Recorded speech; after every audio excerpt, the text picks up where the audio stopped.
Students, आज हम class 11th business studies NCERT book का चैप्टर फर्स्ट का रिवीजन करेंगे। शॉर्ट एक हमने पहले भी इसको समझा चुका है, लेकिन जो बच्चे नहीं समझ पाए थे, कोई प्रॉब्लम थी, तो इसमें हम थोड़ा सा शॉर्ट नोट फिर से समझा दे रहे हैं। Chapter first, nature and purpose of business. Business का नेचर क्या है और पर्पस क्या है। Concept of business, the term business is derived from the word busy. Business means by being busy. क्या होता है, जो बिजनेस वर्ड आया है वो कहाँ से आया है, बिजी वर्ड से। और तो बिजनेस मतलब क्या हो गया, बिजी रहना। अगर हम एक स्पेसिफिक सेंस से बात से करें तो बिजनेस एक ऑक्यूपेशन है in which people regularly engage in an activity with a view of earning profit. ये एक ऐसा ऑक्यूपेशन है जिसमें हम रेगुलरली एंगेज रहते हैं और इसमें जो मेन मोटिव रहता है वो क्या रहता है, अर्निंग प्रॉफिट, प्रॉफिट को अर्न करना। और देखिए, सबसे पहले हमारा ये समझ आइए आपकी एक्टिविटी को दो पार्ट में डिवाइड किया गया है, इकोनॉमिक एक्टिविटी और non economic activity. Economic activity वो एक्टिविटीज़ हो गई जिससे हम अपनी लाइवलीहुड अर्न कर रहे हैं, हम पैसा कमा रहे हैं। और नॉन इकोनॉमिक एक्टिविटी वो एक्टिविटीज़ हो गई जिसमें हमको कोई भी पैसा नहीं मिल रहा है। जैसे हम कोई किसी के सिंपैथी में कोई काम कर रहे हैं या देशभक्ति में कोई काम कर रहे हैं, इसमें हमको कुछ पैसा नहीं मिल रहा है, लेकिन क्या है कि हमको सेटिस्फैक्शन मिल रहा है, हम सर्विस दे रहे हैं। और इकोनॉमिक एक्टिविटी में हमको पैसा मिल रहा है, जैसे हम किसी के लिए कोई काम कर रहे हैं वो हमको पैसे दे रहा है, तो ये हो गया आपका इकोनॉमिक एक्टिविटी। जैसे हाउस वाइफ है, वो फूड बना रही है अपने फैमिली के लिए, लेकिन उसको कोई पैसा नहीं मिल रहा है, वो एक अपने फैमिली के लिए काम कर रही है ऐसे। और या फिर कोई बुजुर्ग आदमी है या ओल्ड मैन है, उसको कोई रोड क्रॉस करा रही है, कोई मतलब कि गर्ल है वो रोड क्रॉस करा दे रही है सिंपैथी में कि ओल्ड मैन है, ये रास्ता नहीं क्लियर कर पाएगा, तो रोड क्रॉस, तो ये क्या हो गया, एक नॉन इकोनॉमिक एक्टिविटी हो गई, इसमें पैसा नहीं मिल रहा है। अब इसमें आ गया हमारे कैरेक्टरिस्टिक्स ऑफ बिजनेस। बिजनेस की कैरेक्टरिस्टिक क्या है, पहला क्या है कि विशेषताएं क्या हैं। पहला क्या है, ये एक इकोनॉमिक एक्टिविटी होती है, तो ये इकोनॉमिक एक्टिविटी है क्योंकि इसमें पैसा कमाया जाता है, प्रॉफिट हो सकता है। सेकंड हमारा है production and procurement of goods and services. इसमें प्रोडक्शन होता है, कुछ ना कुछ बनाया जाता है और एक प्रोसेस के थ्रू होता है। इसके बाद हमारा थर्ड है सेल और exchange of goods and services for the satisfaction of human needs. Sale होता है या एक्सचेंज होता है, जैसे हम कोई सामान बेचते हैं, बदले में पैसा लेते हैं, या किसी भी चीज़ का एक्सचेंज होता है। इसमें क्यों होता है, ताकि जो ह्यूमन है, जो लोग हैं, उनकी नीड सेटिस्फाई हो पाए, तभी तो वो आते हैं सामान लेने कि उनको मान लीजिए शुगर चाहिए, वो दुकान में गए शुगर लेने के लिए, तो कहीं ना कहीं उनकी जो नीड है वो सेटिस्फाई हो जा रहे हैं, वो संतुष्ट हो जा रहे हैं। फोर्थ हमारा dealing in goods and services on a regular basis. मान लीजिए कोई है, तो वो अगर उसको मोबाइल सेल करना है और उसने अपने फ्रेंड को मोबाइल सेल कर दिया कुछ रुपीज़ में, तो ये बिजनेस नहीं हुआ। बिजनेस तब हुआ जब वो रेगुलरली वही काम करेगा, एक जगह बैठ के अपना, वो रेगुलरली। बिजनेस में क्या होता है कि डीलिंग होनी चाहिए, रोज़ की रोज़ होनी चाहिए, रेगुलर बेसिस पे होनी चाहिए। कोई अगर दुकान में बैठा है और रेगुलरली अपना रेडियो सेट बेच रहा है, उसकी रेडियो की दुकान है, तो इसको हम बिजनेस बोलेंगे। फिर तुम्हारा है प्रॉफिट अर्निंग। इसमें क्या होता है कि बिजनेस का एक कैरेक्टरिस्टिक ये है कि प्रॉफिट अर्निंग। बिजनेस जो होता है वो प्रॉफिट अर्निंग के लिए होता है। कोई भी बिजनेसमैन अगर उसको प्रॉफिट नहीं हो रहा है तो ज़्यादा दिन तक वो सर्वाइव नहीं कर सकता, उसकी जो शॉप है, जो कंपनी हो, बंद हो जाएगी। और हर बिजनेसमैन का ये मोटिव होता है कि उसको मैक्सिमम प्रॉफिट मिले। सिक्स्थ हमारा है अनसर्टेनिटी ऑफ रिटर्न। अनसर्टेनिटी मतलब कि ये फिक्स नहीं है कि हमको रिटर्न कितना मिलेगा या क्या मिलेगा। देखिए, बिजनेस हो तो या तो लॉस होगा या तो प्रॉफिट होगा, तो ये अनसर्टेन है कि लॉस होगा तो कितना होगा, प्रॉफिट होगा तो कितना होगा। जैसे मान लीजिए कि रिस्क होता है, जैसे चोरी हो जाए, एक्सीडेंट हो जाए, कोई भी चीज़, तो इसमें लॉस भी हो सकता है और हो सकता है बहुत ज़्यादा प्रॉफिट भी हो। अब आ गया comparison of business, profession and employment. Business, profession और एम्प्लॉयमेंट। बिजनेस क्या होता है, बिजनेस एक ऐसा एक्टिविटी है जिसमें हम खुद अपने मालिक होते हैं और अपना बिजनेस कर रहे हैं, सामान कुछ बेचते हैं, बाइंग एंड सेलिंग होता है। प्रोफेशन क्या है कि प्रोफेशन जैसे आप देखते हैं डॉक्टर होते हैं, डॉक्टर जो होते हैं वो कभी कभी अपने एक अलग चैम्बर, मतलब एक अपना ऑफिस रखते हैं, वहाँ पे क्या होता है, लोग आते हैं और उनकी फीस देते हैं और वो दवा देते हैं। तो ये क्या हो गया, आपका प्रोफेशन हो गया कि उनको एक स्पेशल नॉलेज है, एक स्पेशल डिग्री है और उस डिग्री को यूज़ करके वो प्रोफेशन कर रहे हैं और उसकी फ़ीस लेते हैं और उससे पैसा कमा रहे हैं। थर्ड हमारा हो गया एम्प्लॉयमेंट। एम्प्लॉयमेंट क्या है, एम्प्लॉयमेंट आप लोगों ने देखा होगा, जैसे कोई कंपनी है, वहाँ पे लोग जॉब करने के लिए जाते हैं, जॉब कर रहे हैं, कोई जॉब कर रहा है, जो जॉब कर रहा है वो हो गया एम्प्लॉई, और जो जॉब दे रहा है मतलब जो कंपनी है वो हो गई एम्प्लॉयर। एम्प्लॉय और एम्प्लॉयर, ठीक है। और जैसे कोई अगर जॉब कर रहा है तो उसको बदले में क्या क्या मिलता है, रिम्यूनरेशन। रिम्यूनरेशन मतलब कि जब हम कोई काम करते हैं उसके रिटर्न में हमको बदले में क्या मिल रहा है। तो इसमें 3 चीज़ आई एम्प्लॉयमेंट में, एम्प्लॉयर जो नौकरी दे रहा है, एम्प्लॉय जो नौकरी कर रहा है, और थर्ड चीज़ क्या है, रिम्यूनरेशन, मतलब कि हमको रिटर्न में क्या मिल रहा है। रिटर्न में क्या मिल रहा है, सैलरी या वेज मिल रही है।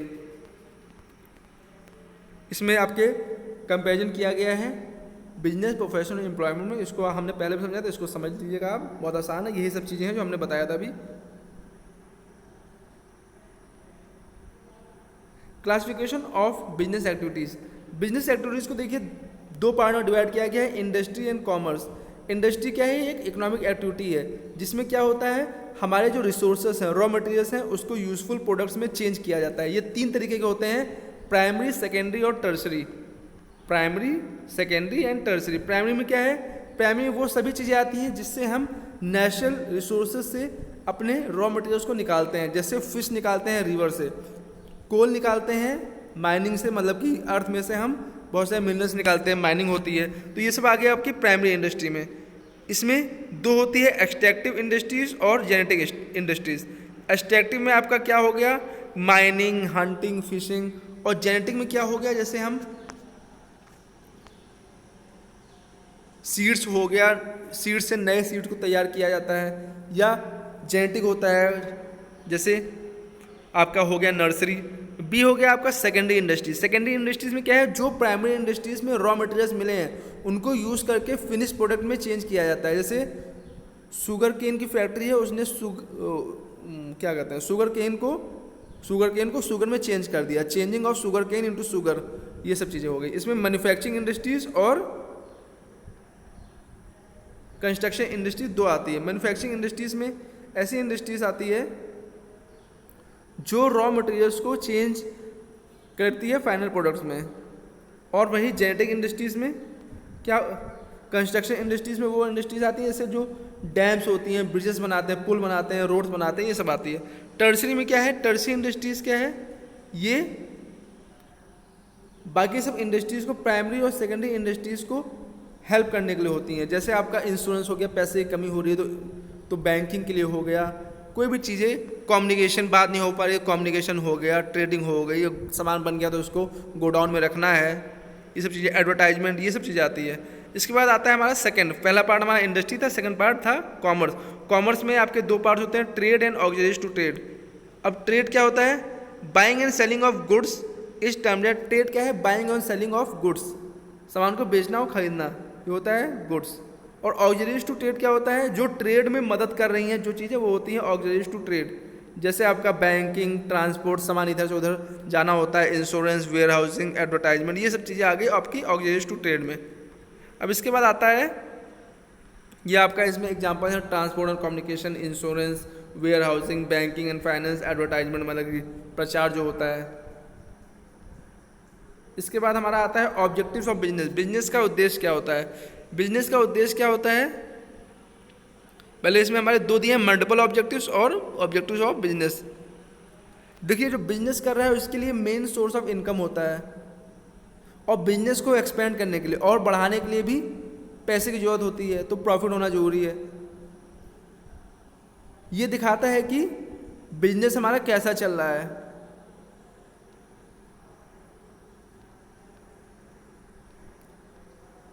पहला ऑब्जेक्टिव, तो बिजनेस जो होता है उसके लिए क्या क्या चाहिए होता है, हमारा मार्केट स्टैंडिंग कैसी है, मतलब ये देखना होता है कि मार्केट किस मार्केट में है और यहाँ पे बाइंग एंड सेलिंग कैसा होगा। इनोवेशन, हमें बिजनेस में नए आइडियाज़ को, इनोवेशन क्या होता है, इनोवेशन होता है बिजनेस में नए आइडियाज़ को अप्लाई करना। उसके बाद सी हमारा प्रोडक्टिविटी। प्रोडक्टिविटी अगर कैलकुलेट करना है तो कैसे कैलकुलेट करेंगे, आउटपुट के वैल्यू को देखेंगे, कितना हमने प्रोडक्ट तैयार किया और कितना हमारा पैसा लग रहा है, मतलब कि कितना पैसा हमको सामान बेचने से मिल रहा है और कितना पैसा हमारा सामान बनाने में लग रहा है, इसको कैलकुलेट किया जाता है। इन दोनों को कंपेयर किया जाएगा। Physical and financial resources, plant, machinery, ये सब आते हैं आपके फिजिकल और फाइनेंशियल रिसोर्सेज में, और इसको हमें अपने रिक्वायरमेंट के हिसाब से यूज़ करना होता है एफिशिएंटली मतलब कि कम से कम पैसे में। Earning profit. एक ऑब्जेक्टिव बिजनेस सबसे मेन होता है प्रॉफिट अर्न करना। ये भी देखना होता है कि हमारे मैनेजर्स कैसे काम कर रहे हैं, ठीक काम कर रहे हैं कि नहीं, और उनकी क्या क्या नीड्स हैं। वर्कर के परफॉर्मेंस को भी देखना होता है और इस तरीके से करना होता है कि वो हमारे प्रॉफिट को अर्न करने में मदद करें। सोशल रिस्पॉन्सिबिलिटी भी कुछ होती हैं कि सोशल की हमारे सोसाइटी को कोई नुकसान ना हो। अगर सोसाइटी को नुकसान होगा तो अगल बगल के लोग उसको अपोज करने लगेंगे और कंपनी को नुकसानदेह होगा। अब बिजनेस रिस्क क्या होता है? बिजनेस रिस्क क्या होता है? हर चीज़ में हमारे रिस्क होता है। कोई काम अगर हम कर रहे हैं तो उसमें कहीं ना कहीं रिस्क है। जैसे अगर बिजनेस कर रहे हैं तो उसमें भी रिस्क है कि मान लीजिए कोई एक्सीडेंट हो जाए या शॉर्ट सर्किट हो जाए, कोई आग लग जाए, कुछ हो जाए तो इससे लॉस हो सकता है। ये सब चीज़ें आती हैं हमारे बिजनेस रिस्क में। तो इसको ख़त्म करने के, बिजनेस रिस्क को कम करने के लिए क्या होता है? इंश्योरेंस। तो nature of business risk, business risk कैसे आ सकता है? अनसर्टेनिटीज़, जैसे अनसर्टेन जो फिक्स नहीं है, गवर्नमेंट की पॉलिसी में कोई चेंज चला आया, कुछ भी हो गया, या डिमांड बहुत ज़्यादा कम हो गई, इस तरीके से। सेकंड हमारा है risk is essential part of every business. इसका नेचर क्या है बिजनेस रिस्क का? रिस्क जो होता है बिजनेस का बहुत ही इंपॉर्टेंट पार्ट होता है। अगर रिस्क नहीं लेंगे तो प्रॉफिट भी नहीं होगा। थर्ड हमारा degree of risk depend mainly upon the nature and size of business. तीसरा नेचर क्या है? जो रिस्क कितना हुआ है किस चीज़ से डिपेंडेंट होता है? ये इस पर डिपेंडेंट होता है कि हमारा बिजनेस का क्या नेचर है, किस चीज़ में काम कर रहे हैं और कितनी बड़ी है बिजनेस। फोर्थ हमारा है profit is reward for taking risk. देखिए बिजनेसमैन को जब रिस्क लेता है तो उसको बदले में कौन सा इनाम मिलता है, रिवॉर्ड मिलता है, तो वो मिलती है प्रॉफिट। रिवॉर्ड एक अच्छी चीज़ होती है, तो अच्छी चीज़ के लिए क्या वर्ड आएगा? प्रॉफिट। तो बिजनेसमैन को जो रिवॉर्ड मिलता है वो होता है प्रॉफिट। अब causes of business risk, causes क्या क्या होते हैं? इसमें आपका पहला कॉज हो गया नेचुरल कॉजेज, जैसे नेचुरली हो गया, अर्थक्वेक चला आया, बारिश होती है तो लाइटनिंग होती है, तो लाइटनिंग की वजह से, या बहुत ज़्यादा रेनफॉल हो गया, हैवी रेन हो गया, या किस तरीके से जिससे प्रॉपर्टी को लॉस हो जाए, बिजनेस के इनकम को लॉस हो जाए, ये सब आ गया नेचुरल कॉजेज में। ह्यूमन कॉजेज वो हो गए जो ह्यूमन की वजह से होती है, जैसे कोई एम्प्लॉई है उसने ठीक से काम ना किया हो, या किसी ने केयरलेस से काम किया हो, इस तरीके से जो ह्यूमन की वजह से हो जाए वो ह्यूमन कॉजेज हो गए। फेलियर हो गया, पावर फेलियर, लाइट की कोई प्रॉब्लम हो गई, स्ट्राइक हड़ताल हो गई, या कोई रॉयट हो गई, या मैनेजमेंट में कोई इनएफिशिएंसी हो गई, मैनेजमेंट ठीक से नहीं हुआ। थर्ड हमारा इकोनॉमिक कॉजेस। इकोनॉमिक कॉजेस में आता है आपका goods, competition, price, collection of dues from customers. अब इकोनॉमिक कॉजेस हो गया uncertainties relating to demand of goods. मतलब ये मानिए कि डिमांड हो गई, गुड्स की डिमांड कम हो गई, कंपटीशन बहुत ज़्यादा हो गया, प्राइस में कुछ प्रॉब्लम हो गई कि हाँ प्राइस ज़्यादा है, उससे वजह से क्या हुआ, उसकी डिमांड कम हो जाए, कोई भी चीज़ हो गई। कस्टमर से हमारे जैसे उधार है, वो पैसा हमको ड्यूज है वो मिला नहीं टाइम से, इस तरीके से टैक्स बहुत ज़्यादा हो जाए, इस तरीके से जो होता है इकोनॉमिक कॉजेज। अदर कॉजेज में क्या आ सकता है कि मान लीजिए कि जो हमारे जो मशीन्स हैं उसमें कुछ प्रॉब्लम चली आए, उसका बॉयलर जो है ब्रस्ट कर जाए, या पॉलिटिकल कोई फैक्टर्स हो गए, इस तरीके से अदर कॉजेस आ गए। स्टार्टिंग ए बिजनेस, बेसिक फैक्टर्स कौन कौन से हमको बिजनेस स्टार्ट करने का देखना चाहिए। तो हमारा क्या है? Selection of line of business, ये देखना चाहिए हम किस तरीके का बिजनेस करें। सेकंड हमारा size of business, size of the firm, हम अपने फर्म की कितनी साइज रखें। थर्ड हमारा choice of form of ownership. अब ओनरशिप कई तरीके की होती है, एक होती है सोल प्रोप्राइटरशिप, मतलब जब आप देखते हैं दुकानों पे एक सिंगल ओनर होता है, उसी की मैनेजमेंट होता है, उसी का सब कुछ चलता है, वो होता है सोल प्रोप्राइटरशिप। एक होता है पार्टनरशिप, पार्टनरशिप में जैसे दो फ्रेंड्स हैं, दो रिलेटिव्स हैं, वो या तीन या उससे ज़्यादा भी हैं, वो आपस में मिल के बिजनेस चलाने की सोचते हैं, अपना थोड़ा थोड़ा अमाउंट का पैसा लगा देते हैं, ये हो गया। इस तरीके से कई तरह के होते हैं, किस तरह का आप ओनरशिप चाहते हैं।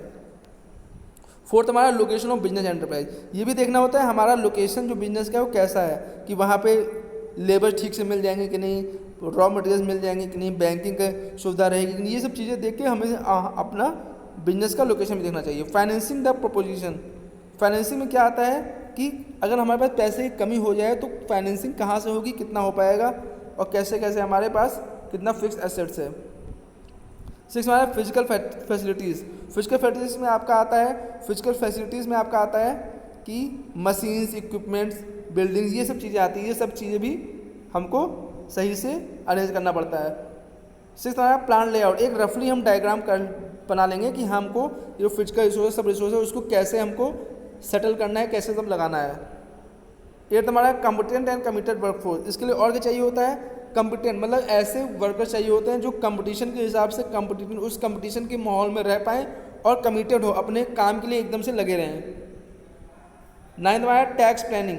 टैक्स प्लानिंग क्या है कि टैक्स प्लानिंग में ऐसा ना हो कि हमको अपने इनकम से ज़्यादा टैक्स देना पड़े, तो टैक्स प्लानिंग उसके रिबेट देखते हुए, कुछ देखते हुए कि एक हमको इस तरह टैक्स प्लानिंग करनी होगी कि हमारे ठीक से टैक्स लगे और ऐसा ना हो कि हमारा इनकम कम और ज़्यादा टैक्स लग जाए, तो टैक्स प्लानिंग बहुत ज़्यादा ज़रूरी होती है। लॉन्चिंग द एंटरप्राइज, और लास्ट में क्या होगा, सब चीज़ जब फिक्स हो जाएगी, सब चीज़ हम देख लेंगे, उसके बाद हम अपने एंटरप्राइज को स्टार्ट कर देंगे, उसको लगा देंगे और स्टार्ट करने की कोशिश करेंगे। तो ये आपका लेसन 1 था, इसके एक्सरसाइज भी हमने समझा दिया था आपको।